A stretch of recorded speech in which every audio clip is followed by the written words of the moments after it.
বাস্তব অভিজ্ঞতা থেকে একটা জিনিস আপনাদের সাথে শেয়ার করি।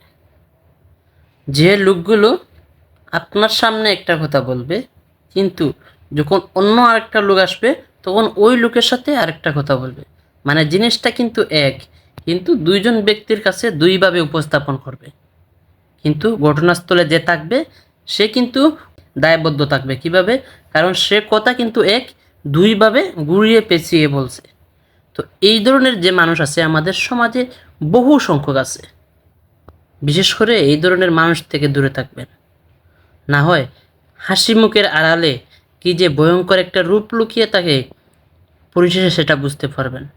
যা বাস্তবে আমি নিজে এর শিকার হয়েছি, দেন বুঝতে পারছি আসলে এই সমস্ত মানুষগুলো কতটুকু ভয়ঙ্কর হয়। সুন্দর চেহারা, হাসি মুখের আড়ালে এদের ভয়ঙ্কর একটা ফাঁদ থাকে। So be careful.